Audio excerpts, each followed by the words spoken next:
Regardez, 5 kilomètres de course depuis 6 mois. Maintenant que j'ai l'attention de tout le monde, on peut commencer la vidéo. De base, moi je suis un gars de la muscu et des sports de combat. Et pour la première fois de ma vie, j'ai testé la course à pied. Oh les frères, je vais vous dire un truc. Tout le monde devrait courir. On est tous de plus en plus sédentaires et je vous vois venir. C'est pas parce que tu fais de la muscu que tu es en pleine forme. La plupart d'entre vous qui ne jurent que par la muscu, vous êtes sédentaires et vous ne le saviez même pas. Mais ne vous en faites pas, Zako est là et je vais vous ouvrir les yeux. Et répondre à toutes vos questions comme pourquoi la muscu ça ne suffit pas à être en pleine forme? Est-ce que la course ça rend la vie meilleure? Est-ce que c'est dur quand on débute? Et surtout pourquoi vous devez commencer la course à pied? C'est bon, j'aime. Allez on commence mais on va débuter par la base. Je vais vous raconter l'histoire d'un gars, et ce gars il s'appelle Zako. Toute sa vie, Zako a toujours fait du sport à cause de la solitude, et en tant que jeune arabe tête cramée, il a fait la Dark Triad, boxe thaï, MMA et le foot. Et aujourd'hui, actuellement, il fait du JJB. De l'extérieur, ce Zako, quand tu le regardes, tu te dis que lui, il est BG, il est en pleine forme, il a tout pour lui, il est trop musclé, comment ça se fait qu'il n'arrive pas à se marrer? Bah bref, excusez-moi, je suis en train de m'emporter. En pratiquant tous ces sports, Zako s'est rendu compte d'un truc. Il manquait de force. Il était très maigre, son corps c'était une brindille. Certes, il avait des avantages génétiques, il était agile, explosif, souple, mais avec la force de gamin express sous une barre de traction. Et à votre avis, comme tout adolescent qui aimerait devenir fort et musclé, il s'oriente vers quoi? Exactement, la musculation. Alors ce petit Zako, il s'inscrit à la salle, il commence à s'entraîner, et en un an, il gagne plus de 10 kilos de muscles, plus de force, plus de masse, plus d'attirance. Guettez-moi toutes ces photos, la famille. À ce moment-là, il était à son prime. Tout le monde lui dit, ça y est maintenant, tu n'as plus besoin d'aller à la muscu, tu es très bien comme tu es. Mais Zako, lui, trop tard. Il a goûté à la frappe. Il veut continuer, il ne peut plus s'arrêter. Donc concentre-toi, faut que je me calme. Bref, on continue. Donc ça y est, il avait des muscles, il a atteint ses objectifs. Mais Zako s'est rendu compte d'un autre problème. Un autre très gros problème qu'il ne voit pas venir. Il avait zéro cardio. Notre ami Zako, qui avait le même cardio qu'un OQTF de chez Chicken Street, ni une ni deux, la première chose qu'il fait, il regarde des vidéos et il retient une chose. Quand on manque de cardio, le premier sport qu'on se tourne, c'est la course à pied. Ça y est, on y vient enfin. Si normalement t'as bien suivi, c'est le sujet de la vidéo. Mais toi et moi, on le sait, la course ça demande du temps et de l'effort. Et il faut le dire, on se fait chier. Là où la muscu tu pousses et t'atteins et tu as des résultats, la course c'est une prise d'énergie et de temps énorme. Que ça soit mentalement et physiquement. Enfin ça, c'est ce que je pensais au début. Oh les frères, ça fait 6 mois que ce Zako, il n'arrête pas de courir. Il peut plus s'en lasser, c'est devenu sa drogue. Une fois rentré dans la boucle, c'est impossible de s'en sortir. Pas besoin de matériel, une paire de baskets et des jambes et tu pars courir sur un tapis ou dehors. Même si bon, courir sur un tapis de course pendant 30 minutes, apparaître un serial killer, je vois pas comment tu peux faire ça. Mais malheureusement, la suite de l'histoire, elle est catastrophique. C'est tellement catastrophique, je vais reprendre l'histoire à la première personne. Parce qu'au cas où si tu l'avais pas remarqué, Zako, c'est moi, c'est mon histoire. Bref, j'ai rencontré un problème en faisant de la course à pied. J'ai perdu 6 kilos. Un an d'effort, tout reperdre au bout de 6 mois. Quel échec. Et tout ça sans rien changer à mon alimentation. Et de toute façon, j'avais même pas de diète, je mangeais ce que je voulais. Et en vrai, en y réfléchissant bien, cette perte de poids était une bonne et une mauvaise chose pour moi. Bonne parce que maintenant j'ai le corps à Bruce Lee, je suis méchant taillé. Mauvaise parce que maintenant je ressemble à un Tahan Farhan, j'ai perdu en masse musculaire de zinzin. Je mets un t-shirt, ça y est, je suis un mec lambda. Et vraiment, je tiens à préciser que je n'ai pas fait exprès et que je n'avais pas l'intention de perdre ce poids. Mais une chose est sûre, la course, ça marche. Si tu veux perdre du poids, c'est efficace et encore moi, je n'ai rien optimisé. J'imagine que si toi tu fais ça sérieusement, tu vas perdre beaucoup plus que moi. Bref, pour 2026, je vais faire une prise de masse sans arrêter la course à pied, tout en restant sec, comme je le suis actuellement. Pour ceux que ça intéresse, venez sur mon Insta. Je partage mon évolution, mes routines, et aussi les gars, si on peut se motiver entre nous, ça me ferait grave plaisir. Maintenant que je t'ai peut-être donné l'envie de courir, et que je vous ai expliqué que mon physique a bien évolué, je vais vous dire un truc. La plus grosse évolution que la course à pied m'a apporté, ce n'est pas le physique, mais c'est mentalement.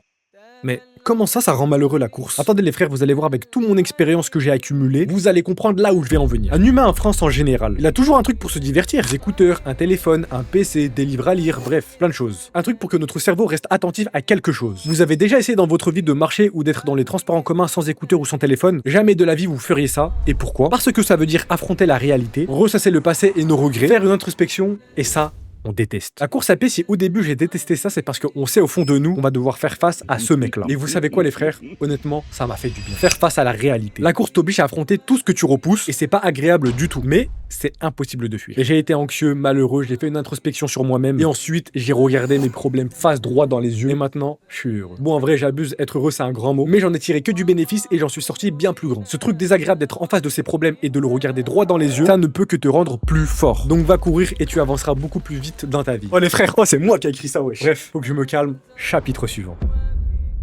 Alors oui, Mais non, au début c'est vrai, tu vas chier des bulles. Tu ne sais pas respirer, tu ne sais pas courir, tu auras mal au poumon au bout de 30 secondes, mal aux jambes au premier kilomètre. Bref, les 2-3 premières semaines, tu vas morfler. Mais j'ai kiffé ce processus. Et d'ailleurs, ces moments-là me manquent. Découvrir lorsque t'es un débutant, c'est vraiment magnifique. Chaque session de course que je faisais, même si ça durait moins de 5 minutes, c'était une expérience incroyable. Même quand il pleuvait ou qu'il faisait moins 3 degrés, j'y allais quand même, parce que lorsqu'on a des objectifs, il n'y a pas d'hésitation à avoir. Bien sûr, ça m'arrivait de ne pas faire tous mes entraînements, mais à chaque fois, je suis revenu beaucoup plus fort, sans jamais abandonner mes objectifs finaux. Donc les gars, profitez de ce momentum de débutant. Courez même si c'est moins de 10 minutes par semaine. Depuis septembre, mon rythme est très simple. Je fais 4 jours de muscu, 3 jours de course à pied dans la semaine. Et en général, je le fais le matin. Et en vrai, mon programme pour la course, il n'y a pas de semaine identique. Des fois, je fais du fractionné, des fois, je fais du 5 km, et des fois, quand j'ai vraiment la motivation, je fais du 10 km. Ça dépend de comment je m'organise, comment je me sens, de qu'est-ce que j'aimerais améliorer. Et quand j'ai commencé la course, il y a un truc que j'ai appris très vite, c'est que dans le running, il y a plein d'objectifs différents. Sprint, 5 km, 10 km, marathon, trail, bref, il y en a plein. Il n'y a pas de meilleur choix, il y a juste le tien. Moi, ce que je veux, c'est d'être rapide, explosif, et surtout faire le 5 km le plus rapidement possible. Donc les gars, choisissez un objectif qui va vous plaire à vous, et pas un objectif par contrainte, sinon vous allez jamais tenir. D'ailleurs les frères, si vous n'arrivez pas à faire votre propre programme, en 2026 on a ce qu'on appelle ChatGPT. Il est très efficace pour vous faire un programme personnalisé en fonction de vous et de vos objectifs. Mais voilà, à force de faire de la course à pied, il y a un moment, je me suis blessé. Rien de dramatique, mais assez pour me faire comprendre un truc. Courir sans faire de la musculation, c'est une connerie. Les genoux prennent cher, les chevilles aussi, et les muscles ne suivent pas. Donc oui, je sais que je tourne en boucle, mais ces deux sports sont complémentaires. La muscu, c'est pas juste pour le physique, c'est pour renforcer les articulations, les tendons, et pouvoir encaisser les impacts au sol. Autre astuce, courir seul, c'est bien, mais jusqu'à un certain point. Au début, t'aimes bien, mais à force de ruminer, ça y est, frère. Donc on a ce qu'on appelle l'appel à un ami. Oh les frères, courir avec quelqu'un, ça change tout. Il y aura un peu d'ego, donc tu peux pas lâcher pour prouver. C'est beaucoup plus supportable de souffrir à deux. Et surtout, vu que vous allez vous motiver mutuellement, vous allez dépasser vos limites. Et en plus de cela, je rajoute un truc, si tu cours à une allure modeste, tu peux parler de tout et n'importe quoi avec ton pote et la course, elle devient plaisante. Bon, prochaine astuce, mais celle-là, va falloir débourser une montre connectée. Quand tu fais de la course à pied, c'est grave utile pour savoir ton allure, ta distance, tes kilomètres et où t'en es vraiment par rapport à ton niveau. C'est pas obligatoire, mais honnêtement, ça change énormément la vie. Et aussi d'ailleurs, tant que vous y êtes, prenez des chaussures de running. J'ai investi dans des vraies paires de chaussures et honnêtement, les gars, c'est game changer de fou. Il y a même pas quelques semaines, je courais avec des chaussures miteux et maintenant, depuis que j'ai acheté des chaussures de course, mon allure s'est améliorée un petit peu, j'ai moins mal aux jambes et c'est surtout grave confortable. Donc les gars, si vous voulez pas faire la même erreur que moi, achetez des chaussures de course, vous allez voir que vos pieds vont vous remercier. Les frères, maintenant place à l'astuce ultime. En tant qu'ancien débutant, l'astuce qui m'a permis de tenir sur le long terme, quand tu débutes, tu n'as pas l'habitude de courir. Donc mon astuce, quand tu sors faire tes premières courses, cours lentement, puis trottine, et quand t'arrives vraiment plus, tu commences à marcher et respirer, puis tu repars. Et bien sûr, et des objectifs très simples, commence par courir 500 mètres, puis 1 km, 2 km, 3 km, etc., etc. Tout ça en alternant entre marche et course. Comme ça, il n'y a pas d'ego qui rentre en jeu, il n'y a pas de pression. Et ce qui est bien avec ça, c'est que le corps va s'adapter petit à petit. Et bien sûr, après tout ça, renseignez-vous comment bien courir, quelle posture adapter. Je vais pas vous faire des tutos, il en existe beaucoup sur YouTube. Bon les frères, prochain chapitre. Les frères, par pitié, allez courir. Si tu es sédentaire, les deux sports qui sont indispensables dans ta vie, ce n'est pas simplement que la muscu, ce n'est ni simplement que la course à pied, c'est la muscu et la course à pied. La muscu pour les muscles, les tendons et les articulations. Je te garantis qu'à 60 ans, tu te remercieras. Et la course, c'est pour le cœur et le système cardiovasculaire, mais surtout le mental. On est d'accord, c'est bien beau le confort de la muscu. On est en sécurité avec des machines, t'as des pauses pour récupérer sans jamais dépasser tes limites, et surtout sans jamais devenir fort mentalement. Parce que oui, la course, ça te rend plus fort mentalement que la muscu. Et que tu le veuilles ou non, si tu veux te battre dans les commentaires, mon frère, je suis là. Hein. Va courir dans le froid pendant 30 minutes, on va voir qui est qui. Qu'il neige, qu'il pleuve ou qu'il fasse extrêmement chaud, l'entraînement, il doit être fait. À la salle, t'as tes petits ventilateurs, t'as ta petite clim pour te refroidir ou te réchauffer. T'es dans le confort. Que demande le peuple? Et bien évidemment, comme je l'ai dit tout à l'heure, la course améliore aussi le cœur. Ton cœur sera plus fort, tu sauras courir et monter des escaliers beaucoup plus facilement. Et honnêtement, savoir bien respirer, ça apporte une forme de liberté. Pour ceux qui font de la muscu, street workout, vous voyez quand vous savez faire des tractions, des dips, vous savez contrôler votre corps, c'est une forme de liberté. Et bah là, c'est la même chose, mais pour le cardio. Les frères, on s'en rend pas compte, mais savoir bien respirer, c'est la chose la plus primordiale pour nous en tant qu'être humain. Et en plus de cela, en parlant de street, si vous arrivez à mélanger street muscu plus la course à pied, alors là, honnêtement, vous avez tout gagné. Et si en plus tu fais street muscu, course à pied, sport de combat, je te serre la main. Félicitations. T'es un mec complet, tu sais te servir de ton corps, tu sais te défendre et surtout, tu sais courir quand il y a une bagarre de rue. Bref, mes chégués, on passe tout de suite à la conclusion. Faites un sport, mais le plus important, faites un sport pour vous entretenir. Ne vous dites jamais que j'en ai pas besoin. C'est faux.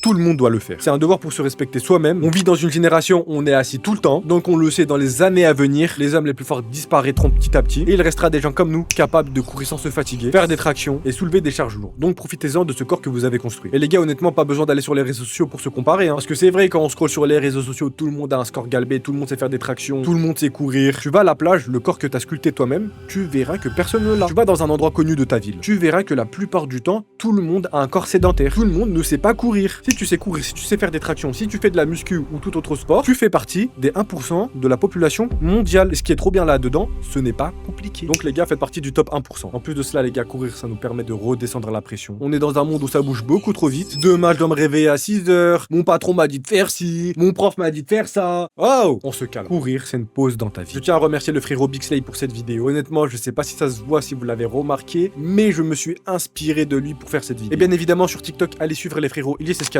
Sahran ou encore Abdé. C'est des gars que je connais qui font de la course à pied et qui peuvent vous motiver. Et en plus de cela, c'est grâce à eux que j'ai commencé la course à pied. L'équipe, abonnez-vous, écrivez dans les commentaires ce que vous en avez pensé dans la petite vidéo. C'était Zako, prenez soin de vous la famille. Bisous. Ah vraiment, je suis grave heureux d'avoir fait cette vidéo, elle est incroyable.